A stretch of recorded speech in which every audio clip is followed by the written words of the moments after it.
सच्चिदानन्दरूपाय विश्वोत्पत्त्यादिहेतवे तापत्रयविनाशाय श्रीकृष्णाय वयं नुमः। यं प्रव्रजन्तमनुपेतमपेतकृत्यं द्वैपायनो विरहकातर आजुहाव पुत्रेति तन्मयतया तरवोऽभिनेदुस्तं सर्वभूतहृदयं मुनिमानतोऽस्मि। मनोजवं मारुततुल्यवेगं जितेन्द्रियं बुद्धिमतां वरिष्ठं वातात्मजं वानरयूथमुख्यं श्रीरामदूतं शरणं प्रपद्ये।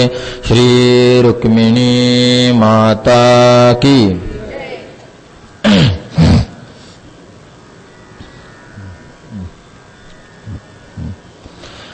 एवं विनिमये जाते सुधाराज्ञा प्रपीयतां प्रपास्यामो वयं सर्वे श्रीमद्भागवतामृतम्। पूजनीय श्री व्यासजी महाराज प्रणीत श्रीमद्भागवत महात्म्यातील प्रथम अध्यायातील 15 म्हणजे 15व्या श्लोकाच्या संबंधात तिथून पासून पुढे आज आपण चिंतन करणार आहोत। काल 14व्या श्लोकामध्ये आपण देवांच्या संबंधात एका विशेषणाचं चिंतन केलं की हे देव स्वकार्य कुशलासुराहा, हे देव आपलं कार्य आपलं काम करून घेण्याकरता अत्यंत कुशल आहेत, चतुर आहेत। उदाहरण म्हणून आपण 5-6 उदाहरण काल उद्धृत केलेत। वृत्रासुराच्या वधप्रसंगामध्ये यांनी आपली चापलुशी करून बरोबर दधीचींचे हाडं मिळवलेत। नहुष स्वर्गाधिपती झाल्यानंतर इंद्राने बरोबर राजकारण करून त्याला त्या आसनावरून खाली घेतलं। विश्वामित्र साधन रत असताना मेनकेला पाठवून विश्वामित्रांचं तप संपवलं। दितीला गर्भ असताना इंद्राने बरोबर तिच्या आचरणातील छिद्र पाहून गर्भात शिरून तिच्या गर्भाचे 49 तुकडे केले। पुनश्च तारकासुराच्या वधाच्या प्रसंगामध्ये कार्तिकेयांचा जन्म व्हावा या अपेक्षेने खाली काहीतरी कुरापती करत असाला, त्याला सवय झाली। तारकासुराच्या वधाच्या प्रसंगामध्ये महादेवाचा विवाह होणं गरजेचं आहे म्हणून या देवांनी कामदेवाला पुढं केलं। भस्म झाला कामदेव, जन्म झाला कार्तिकेयाचा, तारकासुर मरून देव खुशी झाले। ही देवांची पद्धतच आहे, कार्य कुशलासुराहा।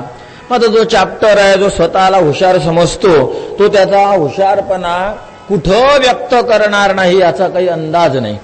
मग त्यांनी याही ठिकाणी तो व्यक्त करण्याचा प्रयत्न केला। तर याही ठिकाणी त्यांनी तो त्या पद्धतीचा वापर केला। तो कुठं तर शुकाचार्यांच्या समोरही त्यांनी या पद्धतीचा वापर केला। यशस्वी झाला का ते पुढे पाहू। पण शुकाचार्यांच्या परीक्षा मंडलात जाऊन या देवांनी परीक्षा देणं हे सप्लिमेंटरी होती। सप्ली करते ना, नापास झाल्यावर परत दिली जाते ती, ते सप्लिमेंटरी होती। कशावरून? कारण एकदा हे देव फेल झाले होते। जेव्हा अप्सरा शुकाचार्यांकडे पाठवली ती जेव्हा वेगवेगळ्या पद्धतीचे हावभाव दाखवायला लागली, स्वर्गातील स्त्रिया ह्या अतिशय वेगळ्या पद्धतीच्या सुंदर असतात हा विचार जेव्हा मांडला, तेव्हा शुकाचार्याला जेव्हा तिने पोट फाडून दाखवलं तेव्हा शुकाचार्य म्हणतात, एवढं जर चांगलं तुझं पोट आहे हे आम्हाला आधी कळालं असतं तर आम्ही आमच्या मातेच्या पोटात राहण्याऐवजी तुझ्या पोटात येऊन राहिलो असतो। तर नापास झाले। मेनकेला त्या अप्सरेला निघावं लागलं, म्हणजे पर्यायानं इंद्रच नापास झाला, देवच नापास झाले, पण तरी ते सपली द्यायला आले। बघूया पास होतात का नाही। शुकाचार्य तेच आहेत।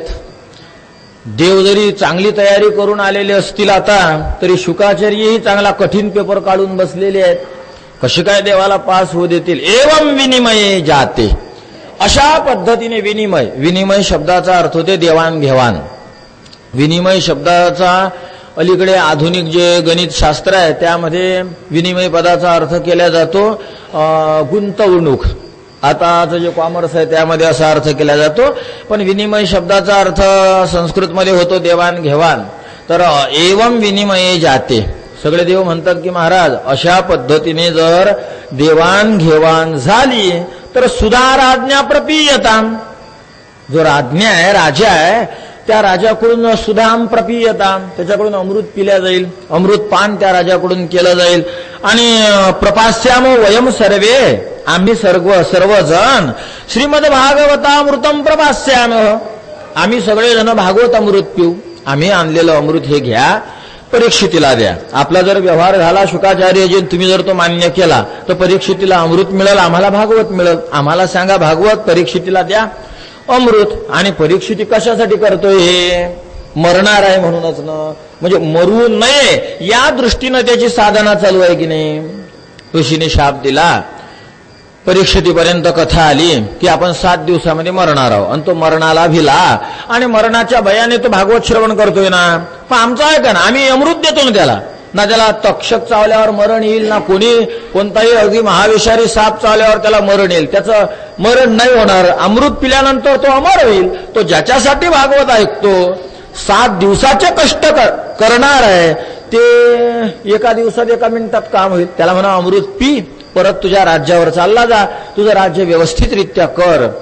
महाराज शुकाचार्य मरणाची भीती केवळ असणाऱ्या व्यक्तीच्या समोर भागवत सांगायला नाही बसणार. परीक्षितीच्या अंतःकरणात केवळ मरण भय नव्हतं, परीक्षितीच्या अंतःकरणात संसार भय होतं.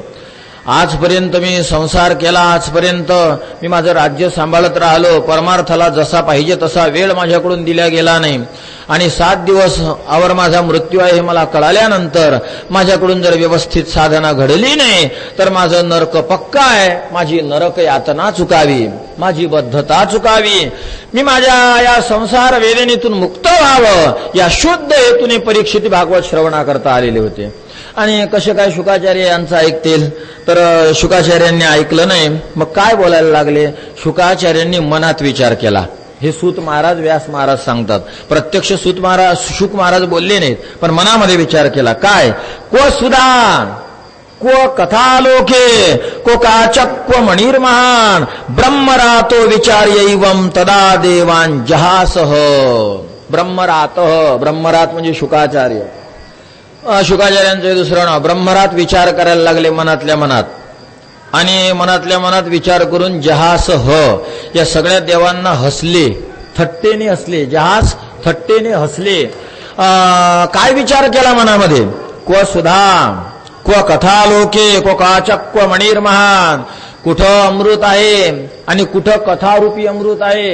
क्व काचक, क्व मणिर्महान. एखादं महान अशा प्रकारचं रत्न आणि एका बाजूने एखादा काच साधा असावा. कुठं तो काच आणि कुठं ते महान अशा प्रकारचं रत्न मणी. जसं त्या रत्नामध्ये आणि काचामध्ये महद अंतर आहे, त्याच पद्धतीनं कथारूपी अमृतामध्ये आणि आणि हे स्वर्गातील अमृतामध्ये फरक आहे. काय फरक आहे असा विचार शुकाचार्यांनी मनात केला आणि या देवांना हसले. हसण्याचं कारण असं आहे, देवांना हे सगळं माहीत आहे की भागवत रूपी अमृत महान आहे, कथारूपी अमृत लहान आहे. तरी सुद्धा या देवांनी प्रयत्न केला शुकाचार्यांना बनवण्याचा. एक तर मला बनवतात, परत परीक्षितीलाही बनवतात. या कारणानं शुकाचार्यांना हसले. तर आता अमृतात आणि कथामृतात, जलरूपी अमृतात, शब्दरूपी अमृतात खूप मोठं अंतर आहे, खूप मोठा फरक आहे. तो कोणता फरक आहे याचं जरा आपण चिंतन करण्याचा प्रयत्न करू. मी माझ्या बुद्धीला जमेल असं 7-8 फरक कथारूपी अमृत आणि आणि हे स्वर्गातील अमृत, स्वर्गस्थ अमृत यांच्यामध्ये फरक केला. पहिला फरक तर असा आहे की जे अमृत आहे ते देहच्युती होऊ देत नाही आणि कथारूपी अमृत आहे ते स्वरूपच्युती होऊ देत नाही. ज्यानं अमृतपान केलं स्वर्गामध्ये जाऊन त्याला काय होतं, त्याचा देह खूप काळ टिकतो, त्याला परमात्म्याची प्राप्ती होते असं नाही. पण कथारूपी अमृत ज्यानं पान केलं तो त्याच्या स्वरूपावरून खाली घसरत नाही. कारण कथेमध्ये कळतं आपल्या स्वरूपावरून जो जो घसरलेला आहे त्याचं वाटोळं झालेलं आहे. परीक्षिती स्वतःला देह संबंधाने राजा समजले, एका ऋषीचा गुन्हा केला आणि या प्रसंगाला आलेले आहेत. परीक्षिती जर स्वतःला ब्रह्मस्वरूप समजले असते तर समोरची ऋषी सुद्धा ब्रह्मरूप आहे, मीही ब्रह्मरूप आहे, ब्रह्मानी ब्रह्माच्या वाट्याला जायचं नसतं, म्हणून परीक्षितीने त्रास दिला नसता. कथा ही तुम्हाला स्वरूपावर आरूढ करते, स्वरूपावरून च्युत होऊ देत नाही, स्वरूपावरून तुम्हाला सरकू देत नाही. आणि स्वर्गातलं जर अमृत पान केलं तर तुमचा आणि स्वरूपाचा कसल्याच पद्धतीचा संबंध नाही, फक्त तुमचा देह जाणार नाही, देह जसाचा तसा राहील. अगदी अवस्थाही बदलणार नाहीत, तुम्ही म्हातारी होणार नाही, वृद्ध होणार नाही. बरं म्हातारे नाही पण तारुण्यामध्ये पीडा नाही, तारुण्यातही पीडा होणार नाही, कोणता आजार नाही येणार, काही नाही येणार, तंदुरुस्त राहाल.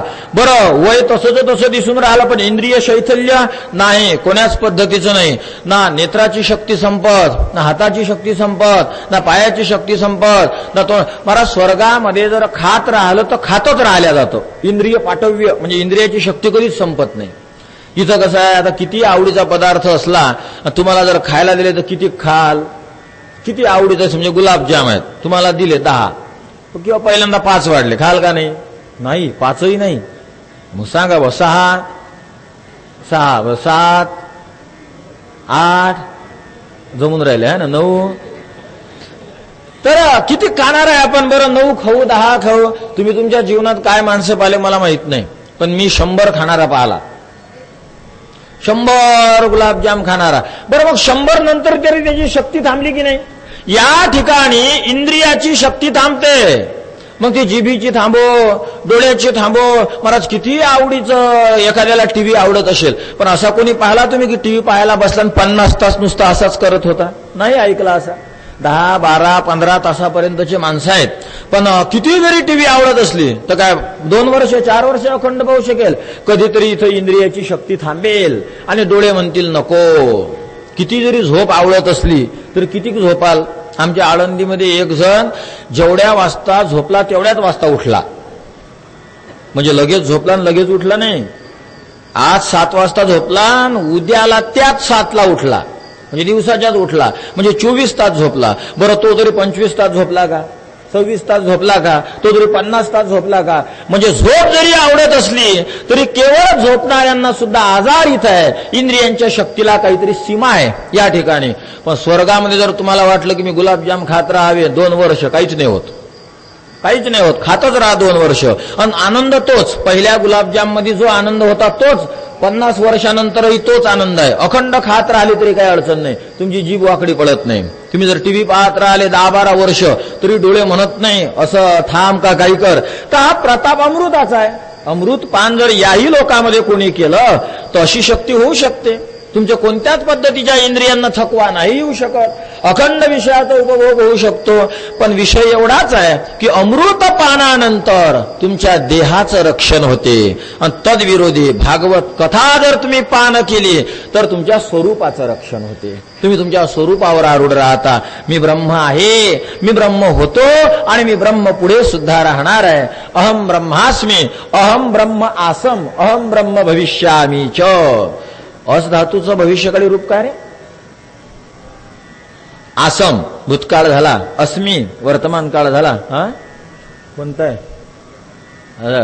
तर अहम भविष्यामी च, अहम ब्रह्म आसम, अहम ब्रह्म अस्मी, अहम ब्रह्म भविष्यामी च. मी ब्रह्म होतो, मी ब्रह्म आहे आणि मी पुढे सुद्धा ब्रह्म राहणार आहे. हे तुम्हाला इंद्रानं दिलेलं अमृत पिल्यावर नाही मिळणार, हे तुम्हाला भागवत रूपी अमृत पिल्यानं मिळणार आहे. तर हा पहिला फरक आहे. इकडं देह सांभाळला जातो, इकडं स्वरूप सांभाळला जातो. चला दुसरं उदाहरण, दुसरा मुद्दा पहा. दुसरा मुद्दा असा आहे महाराज, हे जे अमृत आहे ना स्वर्गामधलं, हे प्रकृतीच्या विरोधात काम करते. आणि भागवत रूपी अमृत आहे ना हे प्रकृतीला धरून काम करते.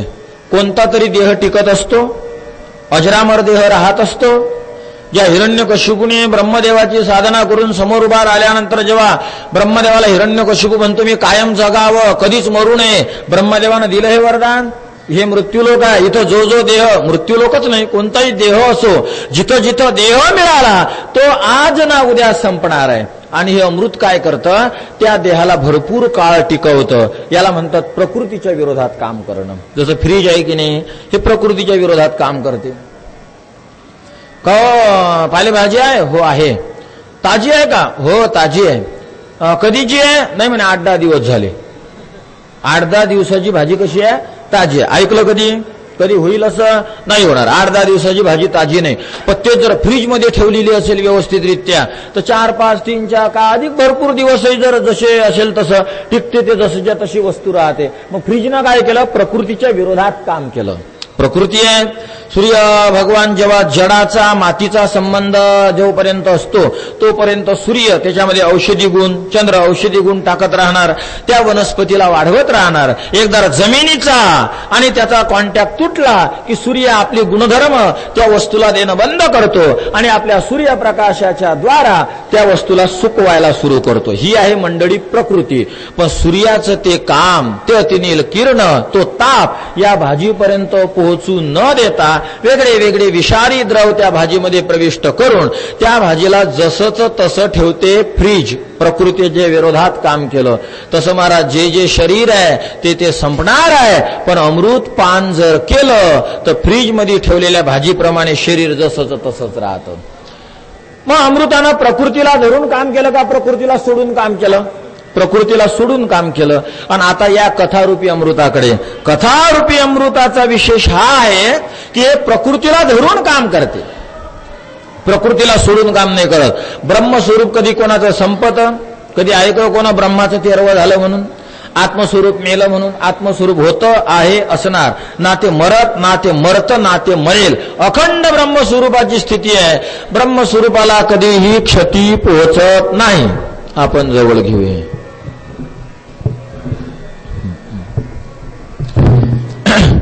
ब्रह्मस्वरूपाला कधी क्षती पोहोचत नसते. ब्रह्मस्वरूप जसंच्या तसंच राहते. फक्त कथारूपी अमृत काय करते? तुम्हाला त्या ब्रह्मस्वरूपावर नेऊन ठेवते. तुम्ही स्वतःला देह समजत असता, तुम्ही स्वतःला जीव समजत असता, आणि आपण आहो वास्तव ब्रह्म. वेदाच्या मनोगतानुसार आपण देह आहो, आपण जीव आहो का आपण ब्रह्म आहो? वेदाच्या मनोगतानुसार आपण परब्रह्म आहो, आपण जीवही नाही, आपण देहही नाही. आणि कथा काय करते? कथा तुम्हाला देहावरून ब्रह्मावर नेऊन ठेवते. कार्य प्रकृतीचं आहे का विकृतीचं आहे? हो, जरा बोलू नका ना. ते का झाले, गेले ते, जाऊ दे.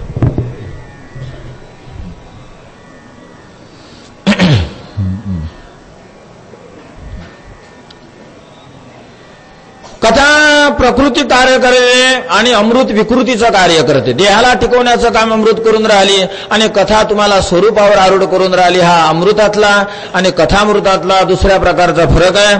तिसऱ्या प्रकारचा भेद असा आहे महाराज, अमृत हा जो शब्द आहे हा योगार्थानुसार घेतला जातो.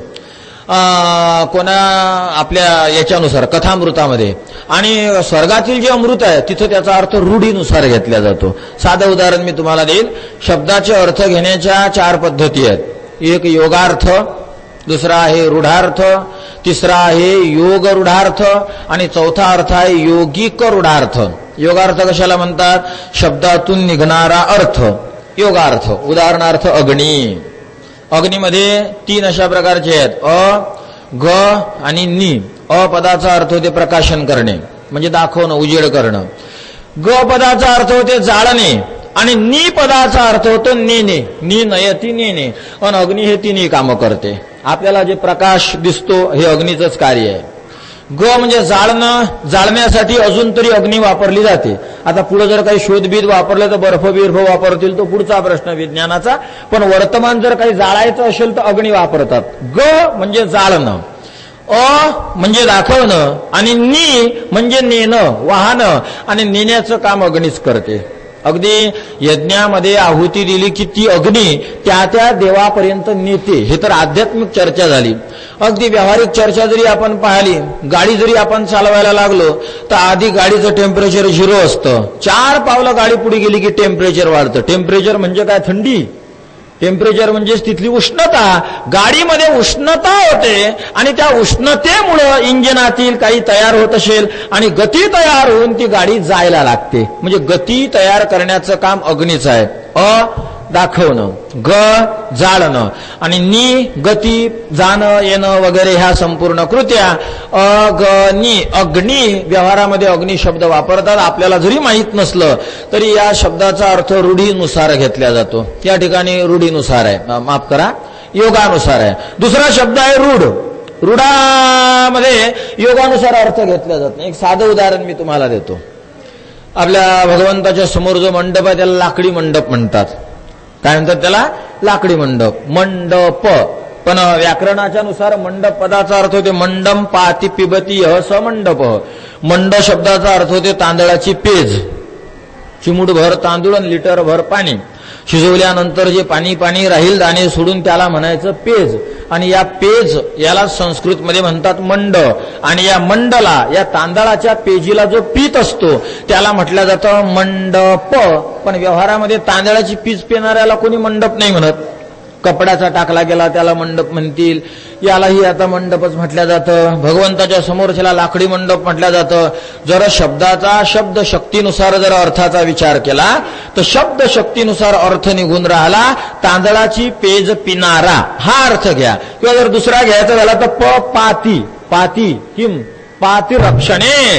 पाती म्हणजे रक्षण. तांदळाची पेज तयार करून ठेवली आणि त्या तांदळाच्या पेजीचं जो करतो रक्षण त्याला म्हटलं जातं मंडप. हा आहे शब्दानुसार निघणारा अर्थ, त्याच्या अवयवातून निघणारा अर्थ. पण व्यवहारामध्ये असा घेतला जात नाही. अर्थ घेतला जातो मंडप पदाचा छत, लाकडाचं छत, कापडाचं छत, काही आता अजून वेगवेगळे निघाले ते. प्लॅस्टिकचं असेल छत, फायबरचं असेल छत, सिमेंट बिमेंटचं बांधलेलं छत, त्याला म्हटल्या जातं मंडप. सभा मंडप, लाकडी मंडप, लग्न मंडप, समारंभाचे मंडप. तर हा रूढार्थ आहे. शब्द शक्तीनुसार जर विचार केला तर मंडप पदाचा अर्थ होऊन राहिला तांदळाची पेज पिणारा किंवा त्या पेजीचं रक्षण करणारा. पण परंपरेने अर्थ घेतला गेला तो म्हणजे छता. तिसरा आहे योगरूढ. योगरूढ म्हणजे शब्दातून अवयवातून निघणाराही तोच अर्थ आणि रूढीने निघणाराही तोच अर्थ. याला उदाहरण दिलं जातं पंकज. पंकज शब्दाचा अर्थ ते फूल, कमळ. परंपरेने तो अर्थ घेतला जातो की पंकज शब्दाचा अर्थ कमळ होतो आणि पंकज शब्दाचा योगिक अर्थ सुद्धा कमळ होतो. पंकात जातः यः पंकज. ज्याचा जन्म चिखलापासून झाला त्याला शास्त्रामध्ये पंकज अशा पद्धतीनं म्हटलं जातं. आणि महाराज चिखलापासून काही कमळच झालं असं नाही. चिखलामध्ये बेंडकेही होतात, चिखलामध्ये वेगवेगळे जीवजंतूही होतात, चिखलामध्ये वेगवेगळे विषारी जीवजंतू होतात, किडे होतात, चिखलामध्ये अनेक प्रकारचे प्राणी जन्माला येतात. अगदी बेंडक्याचा चिखल तर बेंडक्यांची जन्मदात्री आहे. वेगवेगळे प्राणी जन्माला येतात पण तरी त्यांना नाही पंकज म्हणत. फक्त कमळालाच शास्त्रामध्ये पंकज म्हणण्याचं विधान आहे. तर शब्दातून निघणारा अर्थ पंकज तोही कमळ आणि परंपरेने घेतला जाणारा अर्थ सुद्धा पंकज. याला शास्त्रामध्ये योगरूढ म्हणतात. शब्दातूनही तोच अर्थ घ्यावा आणि परंपरेनुसार सुद्धा त्याच अर्थाचं कथन करावं. चौथा अर्थ आहे मंडळी योगिक रूढ. योगिक रूढ याचा अर्थ आहे परंपरेने घेतला जाणारा अर्थ वेगळा आणि शब्दातून निघणारा अर्थ वेगळा. उदाहरणार्थ उद्भिद. उद्भिद हा जेव्हा रूढीने अर्थ घेतला जातो तेव्हा याचा अर्थ होते यज्ञ आणि जेव्हा शब्दानुसार अर्थ घेतला जातो तेव्हा याचा अर्थ होतो योनी. अगदी उदाहरण पहा. उद म्हणजे वर, भेद म्हणजे भेदन करून येणे. जमिनीचं भेदन करून वर येणं याला शास्त्रामध्ये म्हटलं जातं उद्भिद आणि ती आहे एक योनी. हा शब्दातून निघणारा अर्थ आहे. वृक्ष जमिनीचं भेदन करून वर येतात, वृक्ष जमिनीला चिरून वर येतात म्हणून वृक्षाधिकांची जी योनी आहे तिला शास्त्रामध्ये उद्भिद योनी म्हटलं जातं. हा उद्भिद हा शब्दानुसार अवयवानुसार निघलेला अर्थ आहे. उद म्हणजे वर, भिद म्हणजे भेदन करणे, जमिनीचं भेदन करून वर येणे असा अर्थ झाला. आणि परंपरेने याचा अर्थ घेतला जातो यज्ञ. पशुकाम उद्भिद यजेत. ज्याला आपली शेती चांगली पिकावी वाटते, ज्याला आपले घरी धन धान्य वाढावं वाटतं, ज्याला आपली शेती चांगली पिकावी वाटते, मुलबाळ व्यवस्थित राहावे वाटतात, आपल्या घरी जनावर वगैरे खूप व्हावे असं ज्याला वाटतं, ज्याला चांगला दुग्ध व्यवसाय करायचा असं ज्याला वाटतं, खूप धनधान्य घरी बनवायचं आहे वाटतं, त्यांनी उद्भिद नावाचा यज्ञ करा. पशुकामो आणि पशुच्या उपलक्षणाने सर्व शेतीचा विषय घ्यायचा. पशुकामो उद्भिद यजेत. उद्भिद नावाचा जर यज्ञ केला तर आपल्या घरचे पशु वाढतात. पण आता असं झालं, कोणाला असं वाटतच नाही पशु वाढावे. का वाटत नाही? कारण जेवढे आहेत घरात तेच खूप आहेत. त्यामुळे अधिक पशु कशाला बुवा, उगाच घरामध्ये हवेत आपल्याला. त्यामुळे आता अजून असं कोणाला असं वाटत नाही की आपल्या घरच्या म्हशी वाढाव्या, गाया वाढाव्या, पशुपक्षी वाढावे, त्यांची सेवा करावी. कोणी उद्भिद यज्ञ करत नाही. या यज्ञांमध्ये खूप पावर आहे महाराज. एक तशी तर पावर आहेच, पण माझ्या अनुभवाला आल्यामुळे मी अनुभवाने बोलतो. एक बृहस्पती सव नावाचा यज्ञ आहे. तो बृहस्पती सव आपले मोठे मोठे लोक शिष्य व्हावे एवढ्यासाठी केला जातो. आणि तो विशेष रूपानं यजमान वाढावे. आणि यजमान हे दुसऱ्याचे नसतात, ब्राह्मणाचे असतात. म्हणून मग ब्राह्मणांनी बृहस्पती सव नावाचा यज्ञ करावा. काशीला आम्ही असतानाची गोष्ट, आमच्या गुरुजींजवळ एक ब्राह्मणाला खूप घनपाठी चांगलं वेदाचं अध्ययन केलेलं, पण आमचे गुरुजी त्याला तरी सिनियर होते, कारण हे सगळ्या शास्त्रातले पारंगत होते. तो वेदातला पारंगत होता, घनपाठी. गुरुजी घनपाठी असून अजूनही इतर गोष्टीचे विद्वान होते. त्यामुळे त्याला मोठे होते, सिनियर होते. तो गुरुजींना येऊन पाया लागला, म्हणायला लागला, महाराज घनपाठ झाला, बरं पुढं एवढं सगळं तयार केलं, मग पुढं माझ्याकडे विद्यार्थी शिकायला येत नाही, माझ्याकडून कोणी सत्यनारायणाची पूजाही करून घेत नाही, एवढा विद्वान. पण गावामध्ये बाप, आता आमच्याकडे एक गुरुजी आले होते, ब्राह्मणेतर, ब्राह्मणही नाहीत, त्यांना रिकाम पण होईना. 4 दिवस पंढरपूरला लावून लगेच पळावं लागतं. नदीचे कामं, कोणी मेलं बिलं तर नदीचं कार्य, दसक्रिया, तिरवीला बोलो, सगळ्याला, सत्यनारायणाला यांना, काही यज्ञ करायचं यांना. कोण जर त्यांना जाऊन सांगितलं की आमचं डोकं दुखते, ते म्हणतात डोकं दुखण्याचा एक यज्ञ आहे म्हणतात. लोकांना काय, चला डोकं दुखायचा यज्ञ आहे बरं, तसं काही नाही. तर तो ते यज्ञ करतात, येत काही नाही, सगळं अमांत्रिक कार्य करतात. तरी त्यांना बोलावणं. हा घनपाठी परमविदुष होता, तरी सुद्धा कोणी त्यांना स्वीकारत नव्हतं, कोणी त्यांना बोलवत नव्हतं. त्यांना खराब वाटायला लागलं. गुरुजींना म्हटले, महाराज काय करावं? गुरुजी म्हणले, ठीक आहे, काही अडचण नाही. बृहस्पती सव नावाचा जर यज्ञ केला तर तुमच्याकडे यजमान वाढतील. गुरुजींनी बोलवलं, आम्ही हजर होतो. तो यज्ञ केला. नंतर पुढे आम्हाला माहित नाही काही, पण तो यज्ञ केला, संपन्न झाला आणि त्याला काही फळ दिसलं नाही. परत तो कपाळाला हात लावून गंगाजीच्या घाटावर जाऊन बसायला लागला. कोणी जैना, यज्ञ करून पुरा झाला, पैसा किती खर्च झाला, काय करावं असं डोक्याला हात लावून बसलेला. आणि योगायोग त्या काळामध्ये काय घडलं, अमिताभ बच्चनचं कोणीतरी वारलं. ते जरा संस्कृतीला मानणारे असतील, त्यामुळे ते अलाहाबादवरून, त्यांना काशी जवळ आहे, एसटीचं तिकीट म्हणजे त्या युपीच्या वाहनाचं तिकीट 105 रुपये आहे. रेल्वेनं तर अगदी पॅसेंजरनं आली 15-20 रुपयामध्ये प्रयागवरून काशीला जाऊन पोहोचतो आपण. 105 रुपये एसटीचं तिकीट आहे. मग ते आले, म्हणजे ते एसटीनं नसतील आले, पण आले, जवळ आहे, काही दूर नाही. अलाहाबादवरून काशीला आले. मग आता आपल्याला पूजा करून घ्यायची आहे म्हणून इकडं तिकडं इकडे तिकडं फिरायला लागले. हे होते बसलेले तिथं. का बाबा तुम्हाला पूजा करता येते का? हे तर पहिले पाहून त्यांना एकदम हपत झाला, कारण त्यांना ओळखणार नाही असं थोडी आहे कोणी.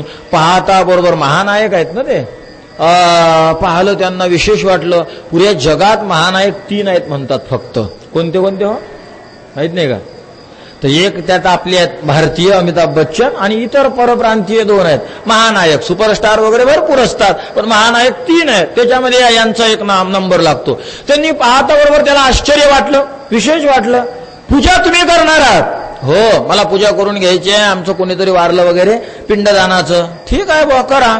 याला काही, त्याला वाटलं काही इकडे तिकडे कॅमेरा पाहायला लागला, काय शूटिंग बिटिंग चालू आहे काय, आपल्याला बनवून राहिले इकडं, कारण काशीवर खूप शूटिंग होत राहतात. आता तिथं मोदी सरकार आलेलं आहे, बघू काय करतात ते. कारण नगरपालिका पैशांसाठी त्यांना ऑर्डर देतात, आणि काशीच्या घाटांवर परप्रांतीय पिक्चराचे सीन होतात तिथं. मग परप्रांतीय पिक्चराचे सीन थोडे भारतीयांपेक्षा अति घाणेरडे असतात, थोडे कसले भरपूरच घाणेरडे असतात. साधूच्या वेशामधला एक घडला, त्यांना वाटलं बा साधू चांगला असेल. शूटिंग सुरू झाल्यावर साधू थोडाही कामाचा नव्हता. आम्ही स्नानाला बिनाला गेलो की पाहत होतो.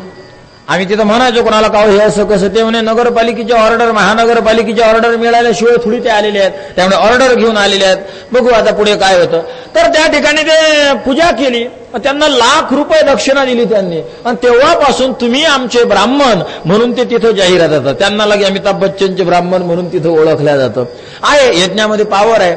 तसं तुम्हाला जर वाटत असेल की आपल्या घरामध्ये पशु पक्षी वाढावे, तर उद्भिद नावाचा यज्ञ करा. या उद्भिद नावाच्या यज्ञाने आपल्या घरी धन धान्य पशु पक्षी वाढतात. पण मी आधीच बोलून गेलो की लोकांना जेवढे घरी पशु आहेत तेवढेच खूप झाले. त्यांना काही जास्त पशु नकोत आता, त्यामुळे काही कोणी हा यज्ञ करत नाही. पण उद्भिद पदाचा पूर्वमीमांसेनुसार परंपरेनुसार जर अर्थ घेतला तर त्याचा अर्थ होऊन राहिला यज्ञ, आणि उद्भिद पदाचा शब्दानुसार जर अर्थ घेतला तर त्याचा अर्थ होऊन राहिला झाड, वृक्ष, लता, वेली, गुल्म असा अर्थ त्याचा होऊन राहिला.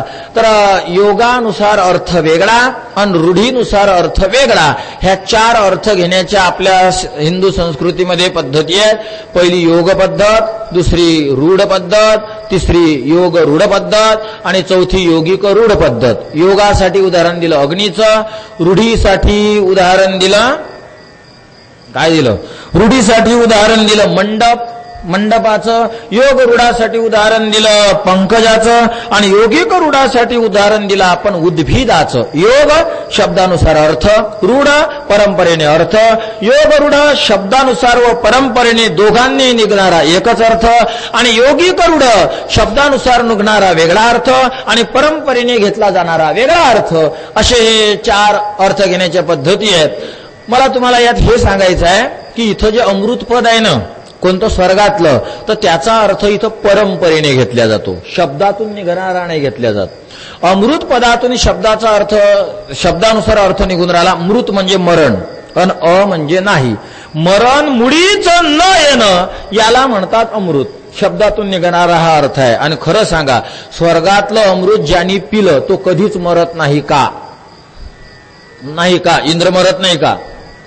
ब्रह्मदेवाचा बाप मरून राहिला तर इंद्राचं काय? वरुण देव मरत नाही का? चंद्र मरत नाही का? आणि शब्दातून जर अर्थ घेतला अमृत पदाचा तर अर्थ निघून राहिला अ म्हणजे नाही आणि मृत म्हणजे मरण. ज्याच्यामुळे मुळीच माणूस मरत नाही त्याला म्हणतात अमृत. असं स्थिती प्राप्त करून देणाऱ्याला म्हणतात अमृत. असं तर घडत नाही. इंद्र मरतो, जे देहाचे 14 पुरंदर जाती. ब्रह्मदेवाच्या एका दिवसामध्ये 14 इंद्र मरतात. ब्रह्मदेवाच्या एका दिवसात 14. ब्रह्मदेवाच्या आयुष्यातला विचार करा तर बापरे बाप. आणि बरं हे तर आहेच आहे, पण मध्यंतरी सुद्धा इंद्राला किती संकट आहेत, किती धोके आहेत. राक्षसांनी आक्रमण केले की याला पडावं लागतं. मग भीती नाही ना, मरणाची जर भीती नाही तर पडतो का? म्हणजे याचा अर्थ ज्या अर्थी पडून राहिला त्या अर्थी याला मरणाची म्हणा कोणती ना कोणती भीती आहे. तर इंद्र सुद्धा मरतो. शब्दानुसार अर्थ होते कधीच न मरणं, पण इंद्र मात्र मरताना दिसून राहिला. मग इथं अर्थ परंपरेने घ्यावा लागतो अमृत. आणि काय त्याचा अर्थ आहे? पारिभाषिक अर्थ झाला ज्याच्यामुळे भरपूर जगतो त्याला म्हणतात अमृत. हा मान्य आहे, इंद्र भरपूर जगतो. आपलं पुरं वर्ष तर त्याचा 1 दिवस, आपले 360 दिवस त्याचा 1 दिवस. उत्तरायण दक्षिणायन दिवस रात्र. उत्तरायणामध्ये त्यांचा दिवस, दक्षिणायनामध्ये त्यांची रात्र.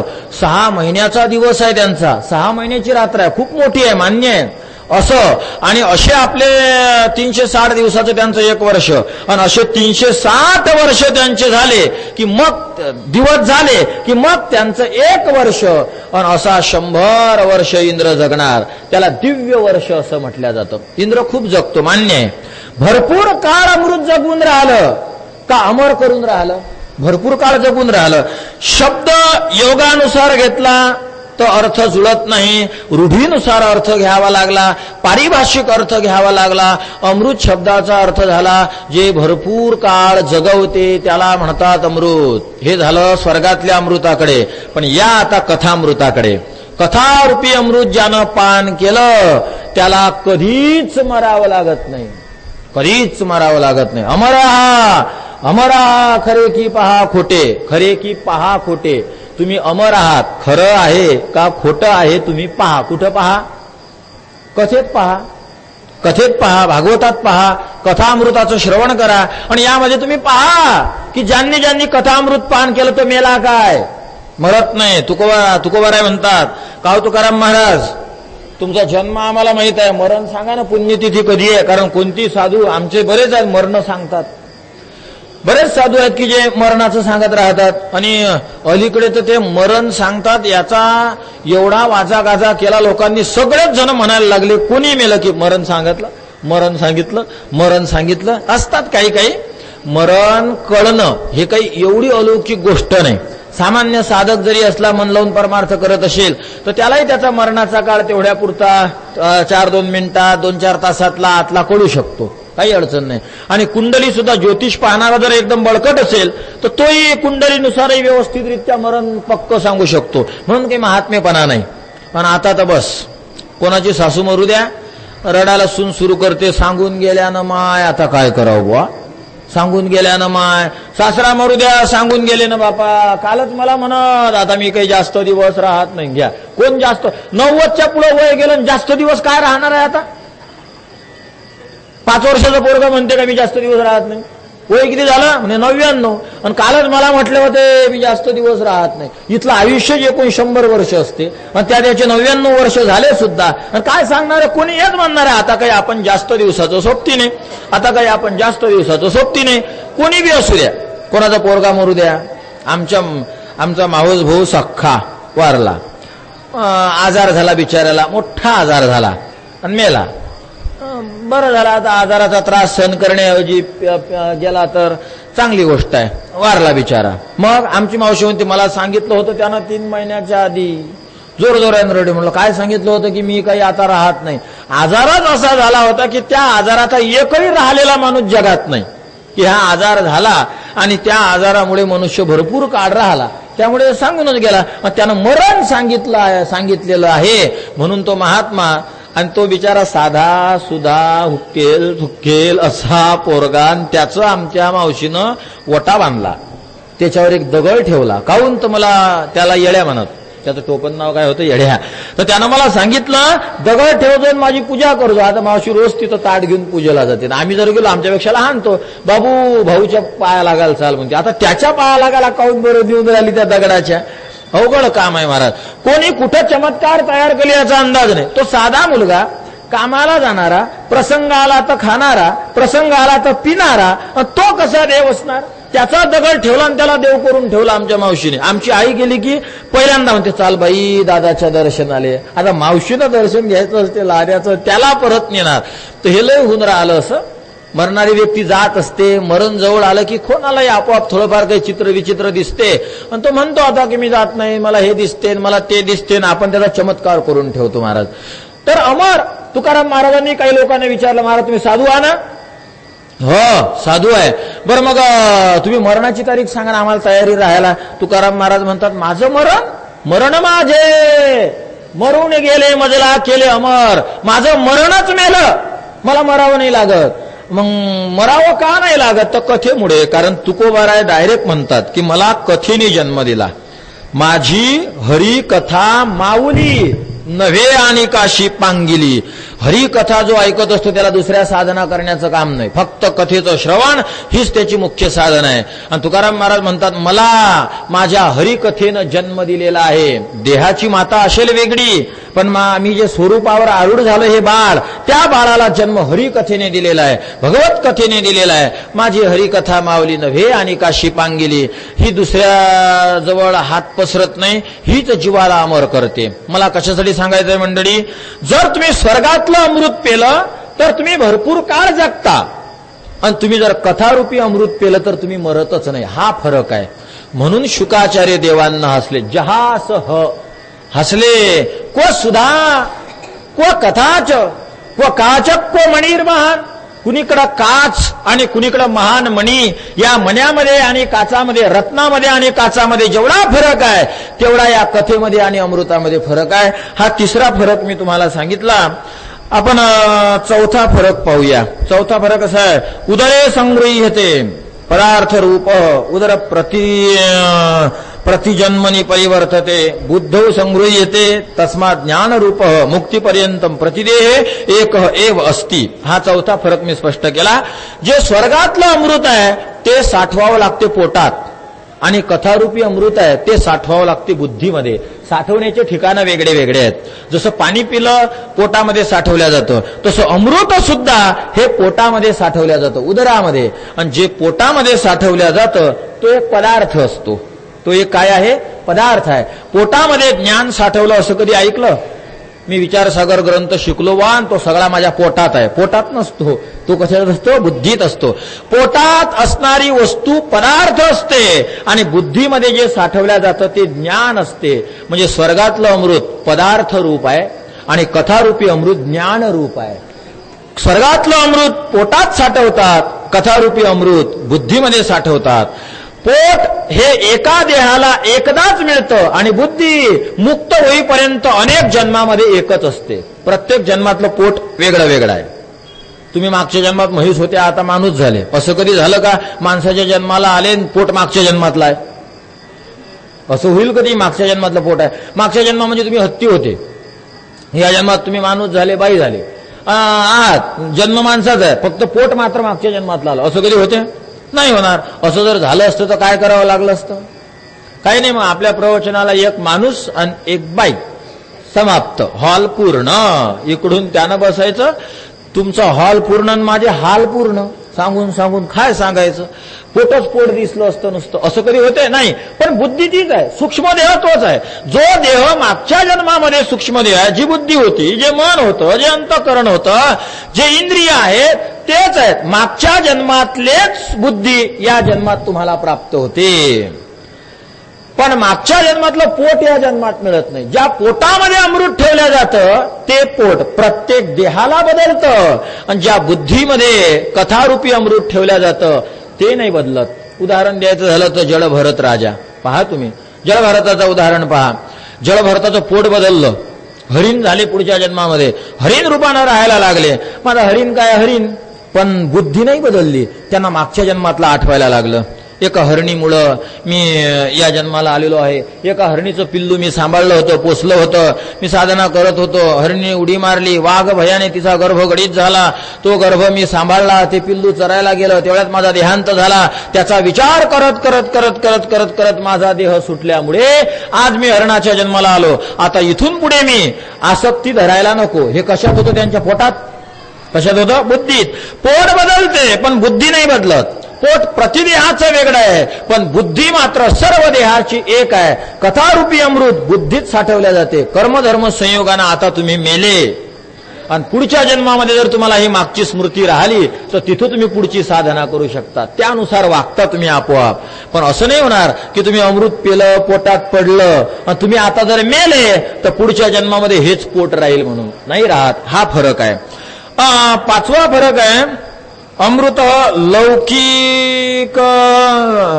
लौकिक रसानाम समूह कथामृत लौकिक रसमय अस्ति. पहा आता एक खूप विशेष फरक आहे हा. अमृत म्हणजे काय?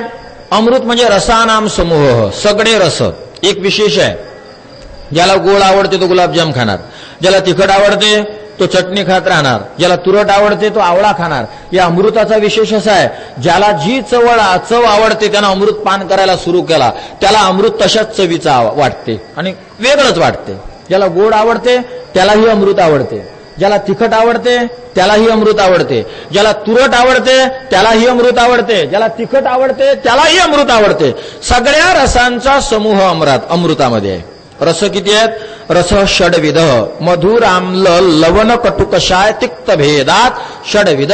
मधुर आम्ल लवण कटुकषाय तिक्त भेदात षडविध. मधुर गोड, आम्ल आंबट, लवण खारट, मधुर आम्ल लवण कटू कडू कटू, कषाय कषाय म्हणजे तुरट आवळ्याची चव, तिक्त तिखट, कषाय कटू तिक्त भेदात. अशा प्रकाराने षडविध 6 प्रकारचे रस आहेत. म्हणजे चवा 6 प्रकारचे आहेत आणि या 6ही प्रकारच्या चवीला एकत्र तयार केलं आणि जे तयार झालं ते आहे अमृत. लौकिक रसाला एकत्र करून तयार झालं अमृत आणि कथारूपी अमृत हे या रसांना एकत्र नाही केलं. मग रस नाही का यात? रसच रस आहे पण तो रस आहे परमात्मा. रसो वै सहा, अलौकिक रस. परमात्म्याला आमचा वेद रस म्हणते.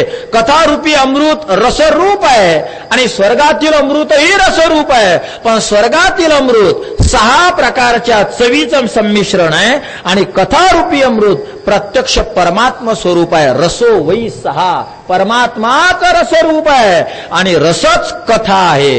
याचा अर्थ या 2 अमृतामध्ये महद अशा प्रकारचं अंतर आहे. हा 5वा फरक. यामधला 6वा फरक आपण पाहूया.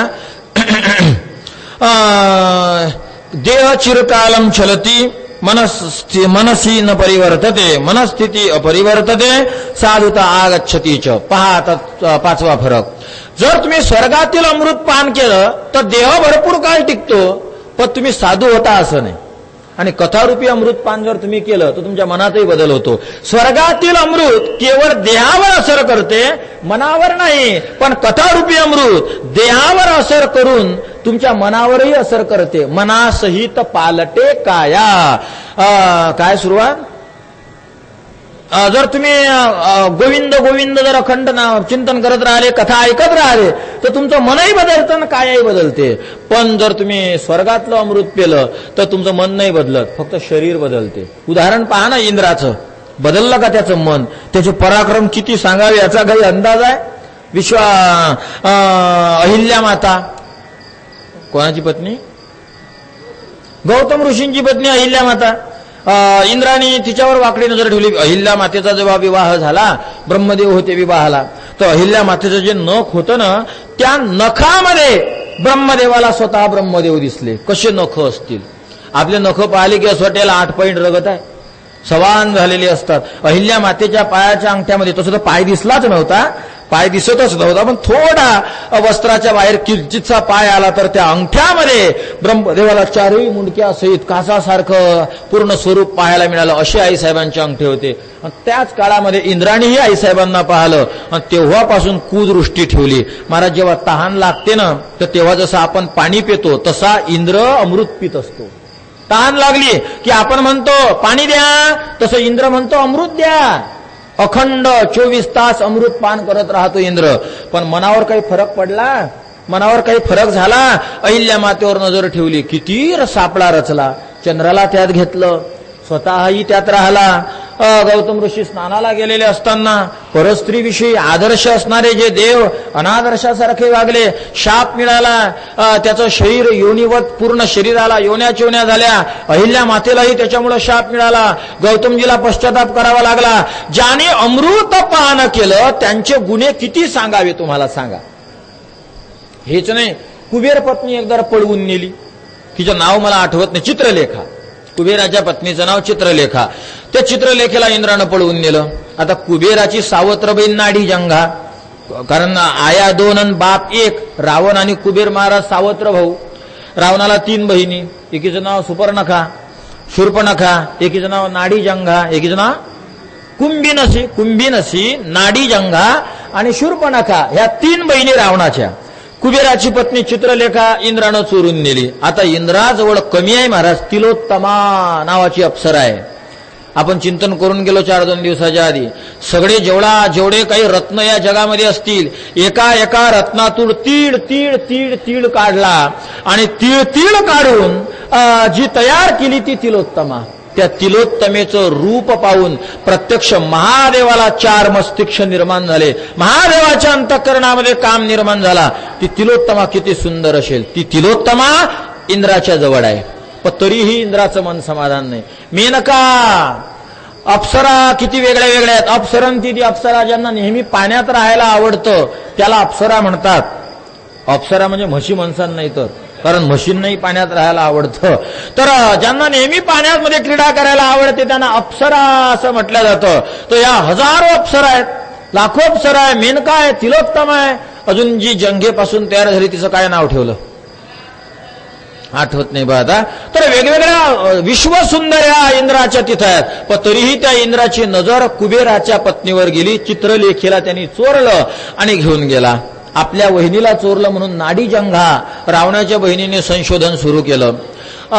स्वर्गलोकात गेली, छान रूप धारण केलं. रूप धारण करून इंद्राच्या समोर हजर राहिली आणि इंद्र तिच्या रूपाला भाळला. इंद्र म्हणायला लागला, माझ्याशी विवाह करते का? हे अमृत पानाचा प्रताप. जेव्हा म्हणतो माझ्याशी विवाह करतो का, तेव्हा याच्याजवळ लाखो विश्वसुंदर आहेत. तरी सुद्धा याचं मन त्या राक्षस कन्येकडे गेलं. तिने वेगळं रूप धारण केलेलं होतं. इंद्र म्हणायला लागला, करतोस का? ही नाडी जंगा म्हणायला लागली, हो काही अडचण नाही, पण तुझ्या सगळ्या स्त्रिया मला दाखव, तेव्हा मी तुझ्याशी विवाह करेल. इंद्र म्हणायला लागला, तुझ्या समोर आहे. आणि यांनी काय केलं होतं, कुबेराच्या पत्नीला एका डोंगरावर नेऊन लपून ठेवलं होतं, एका गुंफेमध्ये. स्वर्गात तिला ठेवलेलं नव्हतं. त्यानं दाखवल्या सगळ्या अप्सरा, त्याची शची नावाची पत्नी सगळ्या समोर हजर झाल्या आणि ही पाहायला लागली. पाहता पाहता म्हणायला लागली, नाही नाही एखादी उरली म्हणे. इंद्र म्हणाल नाही, संपूर्ण इथंच आहे. नाही नाही मी सामान्य नाही, जर मी स्वर्ग लोकामध्ये सदैव येऊन राहिली तर माझा विचार तू थोडा करायला पाहिजे मी कोण असेल. मला अंतर्ज्ञानानं कळते की तुझी एक स्त्री कुठेतरी तुला लपवून ठेवलेली आहे. हिने हाणला अंदाज, घडला खरा. इंद्र म्हणायला लागला ठीक आहे मी तुला तिथं नेतो म्हणे. मग विमानामध्ये बसवलं, रस्त्यानं निघाला. रस्त्यानं जात असताना मध्यंतरी नारद महाराज आले. काम नाही ना, कथा नाही. नारद आले आणि नारद या नाडी जंगेला म्हणतात, नाडी जंगाजी जय हरी. इंद्र म्हणते म्हणजे हा तुला ओळखते काय? मग एवढ्यावर थांबवून ही नाडी जंगा करते नारदाला, जा बापा जा बापा. नारद जा बापा म्हणल्यावर त्याला वाटते भांडण बिंडण होऊ शकतील की इथं काही ना काही, म्हणजे सत्कर्म होईल आपल्याकडून. आला उतरले खाली नारदजी आणि नाडीजंगेला ती म्हणते असं असं करते, डोळ्यानं खुणवते. आणि नारदजी म्हणतात तिथं, कशी आहे रावण दादाची तब्येत? रावण दादाची तब्येत म्हटलं म्हणजे हिचा दादा रावण आहे. इंद्राचा ट्यूब पेटला लगेच, म्हणजे कुबेरीचा भाऊ आहे आणि कुबेराची पत्नी चित्रलेखा हिची वहिनी झाली. हिनं वेश पालटला, मला फसवायला आली, मी तिच्याकडे जाणार, ही तिला घेऊन पळणार, म्हणजे मला फसवण्यासाठी आली. एका पर्वतावर इंद्र तिला घेऊन गेला, हातात वज्र घेतलं, तिला मारणार. तेवढ्यामध्ये एक ऋषी महाराज तिथं आले, काय करतोस? मी हिला मारणार, खबरदार तिला मारलं तर, तू जर तिला मारलं तर तुझं शरीर पूर्ण स्त्रीचं होऊन जाईल. इंद्राला वाटलं याच्यात काय एवढं तप आहे, त्याला राग आला. त्याने घेतलं वज्र आणि त्या नाडी जंगेचा खून केला, हत्या केली. लगेच इंद्राचं शरीर पूर्णतः स्त्रीचं झालं, स्त्रीमय झाला. मग ओम नमो नारायणाय या अष्टाक्षरी मंत्राचा जप इंद्राने केला आणि परत त्याला पुरुषत्व प्राप्त झालं. तो पुढचा विषय. इंद्राने अमृत पेलं मंडळी, अमृत. मनात फरक पडला, परस्त्रीकडली कू नजर गेली. अरे अमृत पान जर तुम्ही केलं तर त्या अमृत पानाचा संबंध फक्त देहाशी आहे. हे शुकाचार्य विचार करून राहिले, को कथा को सुधाच, कुठं कथामृत आहे आणि कुठं अमृत आहे. जे सर्गामध्ये पिल्या जातं ते अमृत कुठं आणि कथा अमृत कुठं विचार करायला लागले. खरं सांगा इंद्राच्या मनावर काही फरक आहे? हे नाही. किती कुटाने केले. गुरु म्हणून काम केलं एका जणाने, थोडासा राक्षसांना आहुत्या द्यायचं, काय त्याचं नाव मला आठवत नाही. गेला इंद्राचे यज्ञ विज्ञ करायला लागला, जोरजोराने मोठमोठ्यानं आहुत्या द्यायचा भगवंताला, भगवान विष्णूला, ब्रह्मदेवाला, महादेवाला. ओम अग्नय सृष्टकृते स्वाम इदम अग्नय सृष्टकृते इदम नमम. ही आहुती दक्षाने यज्ञ केल्याच्या नंतर तयार होईल आहे. जी रोजचा जो आपला वैश्वदेव असतो त्या वैश्वदेवामध्ये यज्ञकुंडात डाव्या बाजूने ही आहुती दिली जात असते. ओम अग्नय शिष्टकृते स्वाहा इदम अग्नय शिष्टकृते इदम नमम असं म्हणून महादेवाला आहुती दिली जाते. सगळं हा सुरू हे महाराज आहुत्या द्यायचे आणि लपून राक्षसाला आहुती देत, कारण शुक्राचार्यांच्या वंशातले होते. आहुती देत. पण इंद्राला कळाला की आपले गुरु महाराज लपून राक्षसांना आहुती देतात. महाराज सरळ सरळ बोलून आहुत्या देतात देवांना आणि लपून आहुती देऊन राहिले राक्षसांना. मग यांनी प्रेमानं म्हणावं, महाराज तुम्ही राक्षसांना आहुत्या देता त्या देऊ नका. तुम्ही स्वर्गातलं खाता, स्वर्गातलं पिता, ज्याचं काय म्हणतात ना, ज्याची खावी पोळी त्याची वाजवावी टाळी. आम्ही तुम्हाला गुरु मानलं, तुमच्या चरणावर नतमस्तक होतो, आम्ही तुम्हाला नमस्कार करतो, आम्ही तुम्हाला दक्षिणा देतो, तुमचं घरदार आमच्यावर सांभाळलं जातं आणि तुम्ही राक्षसांना आहुत्या देता. प्रेमानं बोलणं हा मार्ग होता का नाही? होता. ते गुरु आहेत आता स्वर्गाचे. बृहस्पती सुट्टीवर जायला होते, स्वर्गातले गुरु झाले होते ते असुरजी. ते महाराज या इंद्रानं वज्र काढून गुरुच मारून टाकला. आहे काही तालात थोडासा तरी? गुरुच मारला.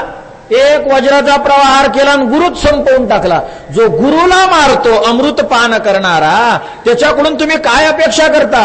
अमृत पानाचा, स्वर्गातील अमृत पिल्याने मनावर एवढा तरी फरक होताना तुम्हाला दिसला का? मला उदाहरण द्या. सगळा देहावर फरक आहे आणि कथारूपी जर अमृत पान तुम्ही केलं तर तुमच्या मनावर फरक पडतो. हा फरक आहे या दोन अमृतांमध्ये. पडला का फरक? पडला. किती जणांच्या पडला? ज्या अहिल्याला प्रयत्नपूर्वक इंद्राने बलात्कार केला, ज्या कुबेर पत्नीला प्रयत्नपूर्वक इंद्राने बळकावलं, त्या आमच्या तुकोबारायांच्या समोर एक स्त्री प्रयत्नपूर्वक आली. महाराज नाही गेले तिच्याकडं, ती प्रयत्नपूर्वक आली. महाराज तिला म्हणता, जाई व तू माते. न करी साया साम्य विष्णुदास तैसे न हो. आई तुम्ही जा. पटून सांगितलं तिला भरपूर. पहिल्यांदा तर सांगितलं हे बरं नाही, दुसऱ्याचं कुल नाशवणं चांगलं नाही, शिल नाशवणं चांगलं नाही. अखंड प्रभूचं चिंतन करावं. ज्या देहाच्या बळावर आपण उड्या मारतो त्या देहाचं सौंदर्य जायला काही वेळ लागत नाही. वृद्धाप्य काळ येऊन शरीराचं सौंदर्य घालवेल तेव्हा घालवेल, ते तर दूर राहिलं. पण आत्ताच्या आता सौंदर्य जायला काय लागते हो महाराज. लागली ठेच, पडले नाकावर मुळला हाड, डॉक्टर म्हणते उपसून काढावं लागल. गेलं नाक, काय राहून राहिलं. किती चांगले दिसता. लागली ठेस, जखम वरवर चढत गेली, डॉक्टर म्हणते पाय मांडीपासून काढावं लागेल. काय राहिलं शरीरामध्ये तुमच्या. काय भगवंताने ठरवलं तर या सौंदर्याला म्हातारपण आल्यावर सौंदर्य जातं ते तर हजारो किलोमीटर दूर राहिलं, ते पुढे आहे. पण आता तारुण्यातही सौंदर्य संपायला काय लागते. एक येड तंबाखू खाऊन घेतली, त्यानं संध्याकाळी झोपलं, तंबाखू तोंडातल्या तोंडात तशीच ठेवली. सकाळी उठला, ब्रश घेतला, तोंडात घातला, घुळुक्कून इकडूनच निघाला. आता सांगा काय सौंदर्य राहिलं. जर गालाला छिद्र पडलं तर काय उरलं. अवघड काम आहे. म्हातारपण येईल आणि आपल्या सौंदर्याला काळीमा फासेल ते पुढं. म्हातारपण पुढं. तारुण्यात सुद्धा काय शाश्वती आहात की तुम्ही जशीचे तसे राहणार आहात. तुकोबाराय तिला समजून सांगतात, ज्या सौंदर्याच्या मदाने तू मधून मत्त झालेली आहे, एकदा हे सौंदर्य गेले की हा समाज तुला मानणार नाही. कुठं तू कुत्र्यासारखी मरून पडशील. तुझ्या पायाला दोर बांधून लोक फरफटत बाहेर नेऊन टाकतील कुत्र्यांना खायला, याचा अंदाज नाही. अगं हे शरीर कुत्र्याचं खाद्य होईल, हे शरीराला किडे खातील, या शरीराची 20 ग्रॅम राख होईल जळाल्यानंतर, याच्या पलीकडे काही नाही. या शरीराचा अंत स्वरूपतः असा आहे. पण या शरीराचा जर वापर केला ना तर आयुष्याच्या साधने सच्चिदानंद पदवी घेणे. या शरीराचा जर तू व्यवस्थित वापर केला तर तू परमात्मा प्राप्त करून घेतं. तू ईश्वराला प्रसन्न करू शकते. देव तुझ्या पदरी बांधल्या जाऊ शकतो. देव तुझ्या मागापुढे उभा राहू शकतो. कशासाठी या देहाचा तू गलत वापर करून राहिली. तुकोबाराय समजून सांगतात, महाराज इकडे इंद्र पहा अमृत पान करणारा, आणि इकडे आमचे तुकोबाराय पहा कथामृत पान करणारे. ज्यांनी अमृत पान केलं ते परस्त्रीकडे वाकडी नजर ठेवतात, प्रयत्नपूर्वक तिथं जातात. आणि ज्यांनी कथामृत पान केलं ते परस्त्रीच्या लज्जा रक्षणासाठी स्वतःचा जीव गेला तरी मागं पुढे पाहत नाही. हा 6वा फरक मी तुम्हाला सांगितला. अजून काही 4-5 फरक राहिलेत. एका वाक्यात मी सांगतो पहा. इकडं देह टिकवल्या जातं, इकडं स्वरूप टिकवल्या जातं. अमृत प्रकृतीला सोडून काम करतं, कथामृत प्रकृतीला धरून काम करतं. इकडं रूढार्थ घेतला जातो, इथं योगार्थ घेतला जातो. हे अमृत पोटामध्ये साठवलं जातं, हे अमृत बुद्धीमध्ये साठवलं जातं. पोट प्रत्येक जन्मात बदलतं, बुद्धी प्रत्येक जन्मात तीच राहते. 5वा फरक सांगितला आपण. अनेक लौकिक रस एकत्र केले की अमृत तयार होते, आणि अलौकिक रसस्वरूप परमात्मा म्हणजेच कथामृत आहे. इथं रसाचा समूह अमृत आहे, इथं रसरूप अमृत आहे. 5वा फरक. 6वा फरक आपण तुम्हाला सांगितला की देहालाच टिकवते अमृत, आणि कथामृत मनाला टिकवते. अमृत देहाला बनवते, कथामृत मनाला बनवते. देह बनला तरी मन बनत नाही. इंद्राने बऱ्याच स्त्रियांवर बलात्कार करण्याची उदाहरण आहेत. आणि ज्यांनी कथामृताचं पान केलं ते तुकोबाराय स्वतःहून आलेल्या स्त्रीला सुद्धा परत जाण्याची विनंती करत आहेत. हे कथामृत आणि स्वर्ग अमृतातला फरक आहे. अजूनही काही आम्ही आमच्या बुद्धीने फरक टिपलेले आहेत. त्या फरकांचं चिंतन आपण उद्याला करू. पुंडलिक वरदा हरी विठ्ठल. ठला विठ्ठला विठ्ठला विठ्ठल.